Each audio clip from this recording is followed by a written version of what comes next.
आपण ऐकत आहात चैत्राली यमगर लिखित मिशन पार्ट 29. हो, आपल्या इथल्या ब्रँचच्या सब इन्स्पेक्टर कर्णिक, नियती कर्णिक माझे मामे बहीण होत्या. नवले सर सर्वताचा घोट घेत त्या अधिकाऱ्याच्या मनात काय चालले आहे हे जाणून घेण्याचा प्रयत्न करत होता. पण हा अधिकारीही आपल्या मनाचा थांगपत्ता त्याला लागून देत नव्हता. ओ आय सी. पण त्या अधिकाऱ्याने आपला चेहरा निर्विकारच ठेवला. मग त्यांना मी येणार आहे हे माहीत नव्हतं का?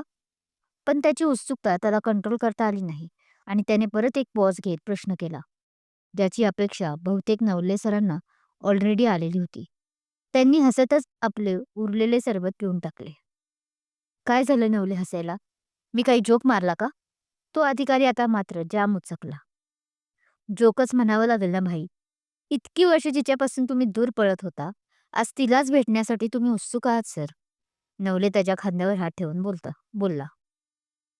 Don't be take personal, Navale sir. त्यावर अधिकारीही दात ओठ खाऊन पण त्याच्यासारखंच मंद मंद हसत बोलला. Hey buddy, I am not taking personal. Personal तर तू होत आहेस. आता हेच बघ ना, मीच नियती कर्णिक तुझ्या स्वागताला थांबल्या नाहीत याचं तुला नाही म्हटला तरी राग आलाच ना. नवले हसत म्हणाला. What rubbish. मला का राग येईल? अँड आय नो त्या एक सब इन्स्पेक्टर आहेत. माझ्या स्वागतापेक्षाही त्यांना इतरही महत्वाची कामे असतीलच. एवढं या क्षेत्रात आल्यापासून मला समजलं आहेच की. ते अधिकारी सावरून बोलतात. हे झालं प्रोफेशनल उत्तर. पण खरं सांग, तू माझा आता एक मित्र म्हणून सांग. ती इथे आहे म्हणूनच तुझी काश्मीरवरची ट्रान्सफर इथे करून घेतली ना? आणि आर्मी ऑफिसरपेक्षा गुन्हे अन्वेषण विभागात यायचं कारण काय तुझं? नवले काही आज आपल्या अधिकाऱ्याची पाठ सोडणार नाही असं एकंदरीत दिसत होतं. ॲज अ प्रोफेशनल मी समजू शकतो त्यांची अडचण. पण तू आधी माझा एक मित्र आहे म्हणून या नात्याने मी कबूल करतो की हो, मला पर्सनली आवडलं नाही. तिने मी येणार आहे हे माहीत असूनही ती स्वागताला थांबली नाही हे पाहून आणि ऐकून. पण वर्क इज फर्स्ट. सो तो अधिकारी नाराज होत म्हणतो. नशीब, आज तरी खरं बोललास. तीही गेली नसते रे पण स्वप्ना. नवले बोलला आणि इकडे अधिकारी घाबरला. काय झालं स्वप्नाला? ती ओके तर आहे ना? अधिकारी हायपर होत बोलतो. अरे रिलॅक्स. ते आत्ताच कॉल आला होता की ती जिन्यावरून पडली आहे. त्यामुळे नियती थांबली नाही इथे. आणि एक सांगू भाई, तिला तर हेही माहीत नाही की तू तिचा बॉस आहेस म्हणून. पण खरंच आज ना मला खूप आनंद झाला आहे की माझा मित्र माझ्या बहिणीवर अजूनही तितकंच प्रेम करतो हे पाहून. तितकीच तिच्या बहिणीची त्याला काळजी आहे हे पाहून. नवले रिलॅक्स फील करत बोलतो. असं काही नाही. यावर अधिकारी मात्र कमालीचा लाजतो. स्वप्ना, मावशी. एकीकडे ती आपल्या स्वप्ना बंगलोमध्ये त्या दोघींना हाक मारतच घाईघाईत येते. बुलेटही तिने पार्किंगमध्ये नीट पार्क केली नव्हती. तशीच फेकून ती आली होती. चांगलीच घाबरली होती. ती धाड धाड आपले शूज वाजवत तसवर स्वप्नाच्या रूममध्ये जात होते. मी पण बावळट आहे. मावशी हॉस्पिटलमध्ये घेऊन गेल्या असतील तिला आतापर्यंत. त्या माकडछाप गाडीवाल्यामुळे मला ट्रॅफिक लागलं आणि मुंबईचं ट्रॅफिक म्हणजे विचारायलाच नको. ती स्वतःशीच बडबड करत स्वप्नाच्या रूममध्ये डोकावते. गेल्या वर्षभरापासून ती परत या स्वप्ना बंगलोमध्ये राहायला आली होती. सदानंद कर्णिकला जाऊनही आता 3 वर्ष झाली होती आणि तिच्या आजीलाही आता 3 वर्ष झालं होतं. स्वप्नाशिवाय या जगात तिचं आता कोणीच नव्हतं. एक नवले ब्रदर सोडला तर. आजीच्या शेवटच्या इच्छेसाठीच ती या बंगल्यात आली होती. परत शिवाय तिचे इथून चौकी अर्ध्या तासाच्या अंतरावर होती. पण आज नेमकं तिला ट्रॅफिक लागल्याने 1.5 तास लागला होता पोचायला. तेही एकाने रॉंग साईडला गाडी घातल्याने. आणि आता मॅडम त्याला शिव्या घालत तर आल्या होत्या. मावशी. तिने स्वप्नाच्या रूममध्ये डोकावून पाहिलं तर बेडवर कुणीतरी पांघरून घेऊन झोपल्यासारखं दिसत होतं. आणि मावशी तिथेच बेडवर बसल्या होत्या. मावशी, स्वप्न कुठे? आणि तुम्ही इथे काय करताय? तिला डॉक्टर. ती रागातच बोलत होती की एक गाणं वाजायला लागलं, जे त्या पांघरुणाच्या आतून ऐकू येत आहे तिला क्लिअर कळालं. बार बार दिन आए, बार बार दिल गाए, तुम जियो हजारो साल. आणि तोच पांघरून अचानक वर उडत व त्यातील व्यक्ती गायला लागते, हॅपी बर्थडे टू यू. म्हणतच ती व्यक्ती आता तिच्या गालावर किस करते. स्वप्ना आणि स्वप्नाला पाहूनही पुरती गोंधळून जाते. तिचे अश्रू व्हायला लागतात. अशी बाहेर सर्वांसमोर वाघे नसलेली आपली नियती बहिणीसाठी मात्र अजूनही शेळीच होती. आज रडायचं नाही हं दीदी. आज तर झुकने का दिन है. आज तर झुमने का दिन है. नाचो. आज मेरी सिस्टर का बर्थडे है. स्वप्ना आता आपल्या दीचे अश्रू पुसत तिच्या हाताला धरून नाचवत बोलते. स्टॉप स्वप्ना. तोच ती रागात बोलते. ती तिच्या त्या मोबाईलवर वाजत असलेलं गाणंही बंद करते. स्वप्ना तिच्या आवाजाने घाबरून मावशीच्या मागे लपते आणि हळूच डोकावते. तिचं असं डोकावणं घाबरलेल्या ससुल्यासारखं वाटत होतं. त्यात आज तिनेही सशुल्याचा मऊ मऊ ड्रेस घातला होता. त्यामुळे स्वप्ना नेहमीपेक्षाही आता जास्तच क्यूट दिसत होती. ओ माझ्या सशुल्या. पण ती घाबरली आहे हे लक्षात घेताच नियती आपल्या तोंडावरून हात फिरवत आलेला आपला राग गिळून टाकते आणि तिच्याकडे बघत गुडघ्यांवर खाली बसत आपले दोन्ही हात पसरवत तिला बोलवते. पण स्वप्ना मानानेच नकार देते. ताई, काहून पोरीला ओरडला? सकाळपासून बिचारी तुमची आठवण काढत होती. तिला तुमचा वाढदिवस ते धूमधडाक्यात करायचा होता. ते बघा ना, फुगे कसे लावलेत. मावशी बोलतात आणि आत्ता कुठं तिचं स्वप्नाच्या रूमवर लक्ष गेलं. तिने खूप छान डेकोरेट केली होती आपल्या बहिणीची खोली. तिला अप्रूप वाटतं आणि स्वतःचा रागही येतो.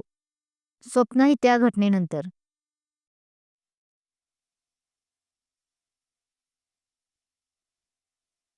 बिथरून गेली होती. बुद्धी शार्प असली तरी तिला मध्ये-मध्ये झटके येत होते. मध्ये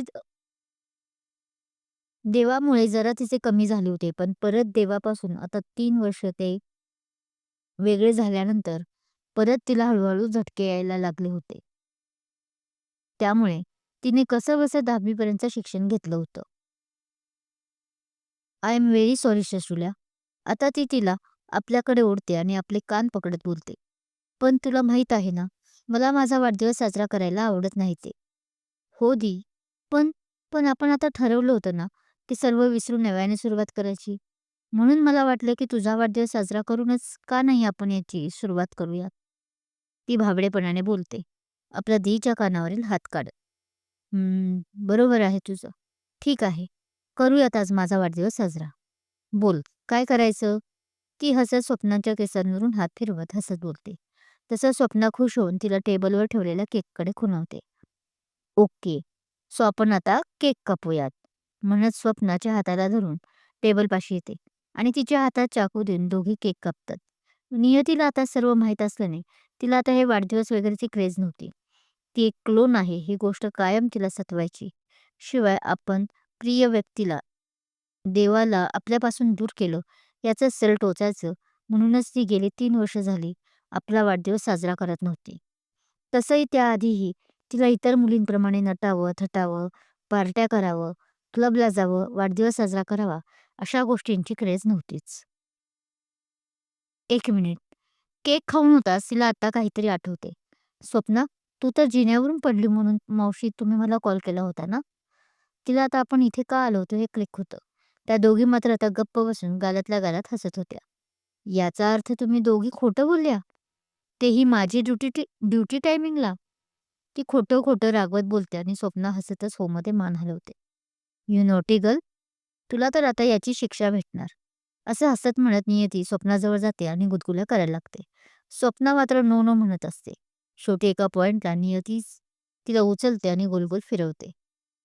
दोघी बहिणीचं प्रेम देवा असंच कायम बहरू दे. मावशी त्या दोघींना बघत खुश होत त्यांच्यावरून हात फिरवत कडाकडा बोट मोडत देवाला म्हणतात. असंच प्रेम कायम राहील हं आमचं मावशी. तू काळजी करू नकोस. त्या म्हणतच होत्या देवाला की एकीकडून नियती तर दुसरीकडून स्वप्ना त्यांना हक करतात.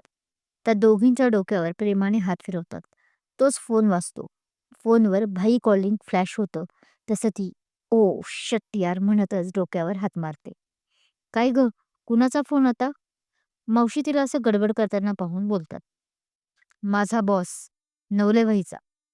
अगं तुझा कॉल आला होता तेव्हा त्याला स्वप्नाबद्दल कळालं. पण आता ही चेष्टा होती असं सांगावं लागेल. ती हिरमुसून बोलते. "हो, सांग आधी त्याला. काळजी करत असेल." त्या म्हणतात. भाईचा फोन आहे ना, मी बोलणार." स्वप्न आता तिचा फोन हिसकावत असते. "बेटा, आता जरा इमर्जन्सी आहे. मी नंतर सांगते हं तुला बोलायला. तू एक काम कर, तोपर्यंत तो केक सगळा संपव हं." ती कॉल उचलता बोलते. केकचं नाव ऐकताच स्वप्ना त्यात धूम ठोकते. पण फोन तोपर्यंत कट झाला होता. 2दा वाजून. "काय रे? काय झालं?" तो अधिकारी काळजीत विचारतो. तोच त्याच्या गेल्या 1.5 तासाभरापासून मागे लागला होता कॉल कर म्हणून. पण तिचा कॉल येईल असं सांगून नवले टाळत होता. पण आता 1.5 तास झाला तरी हिचा अजून कॉल का नाही? असा विचार करत नवलेभाई सुद्धा काळजीत पडतो. म्हणून तोच फायनली कॉल करतो. पण ती उचलत नव्हती. "अरे बघ ना, केव्हाचा कॉल करतोय, उचलत नाही ती." वैतागत नवलेभाईला बोलतो. तेवढ्यात त्याच्याच मोबाईलची रिंग वाजते. अधिकारी कोण म्हणून भुवया उंचावत विचारतो, तर तोही तीच आहे म्हणून डोळ्यांनी खुणावतो. तसा हाही सावरून बसतो. "काय गं, खूप लागला आहे का स्वप्नाला? आणि कोणत्या हॉस्पिटलमध्ये आहेस? फोन का उचलत नव्हतीस?" फोन उचलताच भाई काळजीने प्रश्नावर प्रश्न विचारतो. "अरे भाई, हो जरा श्वास घेत जा की जरा. आणि फोनवर आधी हॅलो बोलायचं असतं. माहीत नाही की काय तुला?" ती हसत बोलते. "हो, पण तू आधी फॉर्मॅलिटी." तो पुढे काय बोलणार तोच मावशी आणि स्वप्नांचा आवाज येतो, ज्या भांडत होत्या. मावशी तिला सगळा केक आत्ताच संपवू नकोस म्हणून सांगत होत्या आणि मॅडमचं म्हणणं होतं की तिच्या दीदीने परमिशन दिली आहे. हा कसला धिंगाणा चालू आहे न्यू? आणि ही मावशी का ओरडते आहे स्वप्नाला? बाई डोक्यावर पडली का? पण पुढे तोच नियतीला विचारतो. त्याचा आवाज एवढा मोठा होता की त्यालाही तिकडे ऐकायला गेलं होतं. नियती त्या दोघींकडे पाहते आणि हसते. अरे काही नाही. नेहमीचेच स्वप्नाचे नखरे. तिला केक संपूर्ण खायचाय आणि मग मावशी काही खाऊ देईना. ती हसत म्हणते. आणि भाई, का रे? लगेच मावशीला टोचून बोलतो. ती हसत विचारते. मावशी तिला आम्ही खाली आहोत असं सांगून निघून जातात. अगं, आता हे केक काय भानगड आहे? तिला लागला आहे ना? तो आता घाबरून विचारतो. अरे हो, तुला सांगायचे विसरले. या दोघींनी मिळून मला उल्लू बनवलं. का तर मी लवकर येऊन केक कापावा म्हणून. ती हसत म्हणते. केक? तो मध्येच कसा येत आहे? आणि तूच का कापायचा? पण भाई अजून गोंधळात. मग कोण कापणार बुद्धू? आमच्याकडे ज्याचा बर्थडे असतो तोच बाबा केक कापतो. तुमच्याकडे काही वेगळी पद्धत आहे का? ती हसून त्यालाच विचारते. ओय हॅलो, तुमच्याकडे हे काय नवीन? सगळीकडे हीच पद्धत आहे. ज्याचा वाढदिवस असतो तोच केक कापतो. त्याला आत्ता बोलताना कळतं की काय प्रकार आहे. म्हणजे आज तुझा वाढदिवस आहे स्वीटहार्ट? Oh shit! मी कसा काय विसरलो? तो उत्साहात बोलतो. तसं या अधिकाऱ्याच्या चेहऱ्यावर आनंद आणि आश्चर्य दिसू लागते. अरे भाई, इट्स ओके. तुझ्या कसं लक्षात राहील? मी खुद्द गेले 3 वर्ष वाढदिवस करत नव्हते. माझ्याच लक्षात नव्हतं. मग तुझ्या कसं असेल? अँड यू नो ना, मला वाढदिवस साजरा करायला आवडत नाही. जेव्हापासून माझा जन्म कसा. ती बोलत होती आणि बोलता बोलता तिच्याही नकळत अश्रू तिच्या गालावरून ओघळायला लागतात. हं. बरं आता सॅड होऊ नको आणि आता वाढदिवस करायचा ठरवलाच आहे, तर मस्त तुझ्यासाठी एक सरप्राईज प्लॅन करतो. भाई हसून म्हणतो. भाई असलं काही करू नको. त्यापेक्षा ना 3 वर्ष ज्या वहिनीला माझ्यापासून गेले 6 महिने लपवून ठेवले आहेस ना, सरप्राईज, सरप्राईज म्हणत तिलाच घेऊन आज घरी आलास जेवायला, तरी माझ्यासाठी खूप मोठं सरप्राईज असेल. ती हसत बोलते. Okay done. आज तुला हे सरप्राईज तर देतोच, पण अजून एक देतो. Be ready. पण तुमच्या घरी नाही. मी तुला इकडे अधिकारीही उत्साहात त्याला खुणावत होता आणि हा बोलत होता. तोच एक हॉटेलचे नाव लिहून त्याला दाखवतो. पंचतारांकित हॉटेल. नावाप्रमाणेच पंचतारांकित होतं. ते नाव ऐकताच ती नकारच देते. पण नवलेही नवले होता. तो तिला मावशी आणि स्वप्नालाही घेऊन ये म्हणत फायनल करतो. चला, कामाला लागा म्हणत दोघेही हसत तिच्या वाढदिवसाचं सरप्राईज प्लॅन करायला लागतात. एकाची एकुलती एक मामे बहीण होती, तर एकाची हॅपी बर्थडे माय लव्हली सिस्टर म्हणत खाली हॉटेलच्या त्या तिघींची वाट पाहत असलेला नवले तिला साईड हग करत बोलतो. थँक यू बाई, पण इतका खर्च नको होताच करायला. ती त्या 20 मजली पॉश हॉटेलकडे पाहत नाराज होत बोलते. मॅडम, जे याचं बिल येणार आहे ते मी पे करणार आहे. त्यामुळे उगीच चांगल्या दिवशी तोंड लगेच पाडू नको. तिचा तो नाराजी स्वर का आहे हे ओळखून भाई तिला टपली मारत हसत म्हणतो, "हो काही नाही स्वप्ना." तो हसत आता स्वप्नाला आपल्याकडे ओढत म्हणतो, जी या दोघांच्या वादावादीत मोकळ हसत होती. तो मावशीची हालचाल विचारतो आणि त्यांच्याही पाया पडतो. त्याही हसून त्याला आशीर्वाद देतात. "बरं, चला आता आत. सगळे तुमची वाट पाहत आहेत." सगळे म्हणताना तो जरा जोर लावतो. "ओह, सो फायनली आम्ही आमची 6 महिन्यानंतर वहिनीमुख पाहणार तर." त्याची ती खोच ऐकून तीही हसत बोलते. "हां, ती तर आहेच सरप्राईज." तो खांदे उडवत बोलतो. जणू आता तिच्यापेक्षाही एक जबरदस्त तिला सरप्राईज भेटणार आहे. पण अजून एक खास सरप्राईज. तो हसून म्हणते. "प्लीज डोंट टेल मी की तू ते ड्रेस, गाडी असलं काही नाही सरप्राईज देणार आहेस आता भाई. यू नो मला त्यात बिलकुल इंटरेस्ट नाही." ते त्याला रागवत बोलते. "हो बाई, मला माहीत आहे सर्व. आता तू इथेच थांबणार आहे की सरप्राईजही पाहणार आहे माझं?" तो तिला पुढे ढकलत म्हणतो आणि तिच्या मागे चालू लागतो. स्वप्ना आणि मावशीही या दोघांमागे हसून येतात. "उर्वशी तू?" आणि दारात ताट घेऊन उभ्या असलेल्या एका गोड मुलीला, जी सौभाग्यक्षिणी असल्याचं तिच्या एकंदरीत पेहराव्यानं कळत होतं, अशा मुलीला पाहत बोलते आणि परत आपल्या बाईकडे पाहते. "हो मीच, उरू, तुझी लाडकी मैत्रीण." म्हणत उर्वशी तिचे औक्षण करते. ती मात्र अजून कोणाला तरी शोधत असते. "काय गं, कुणाला शोधते?" भाई तिला आत चल खुणवतच विचारतो. तोच तिला हवी असलेली व्यक्ती समोर दिसते. जो ब्लॅक जॅकेट, जे ओपन असल्याने आतला पांढरा शर्ट, ज्याची 3 बटणे काढलेली, त्यामुळे ती आतली दिसत असलेली भारदस्त त्याची छाती, ज्याच्या डाव्या बाजूला देवांश नावाचा टॅटू होता, ब्लॅक जीन्स, खाली स्पोर्ट्स शूज, दोन्ही हात कायम आपल्या जीन्सच्या खिशात घातलेले, ती दाढी मिशा साऊथ इंडियन हिरोप्रमाणे वाढलेली, डोळ्याला ब्राऊन गॉगल आणि ती किलर स्माईल.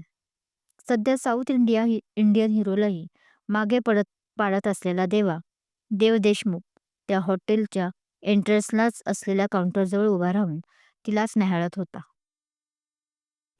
तीही आज जाम दिसायला कमी नव्हती.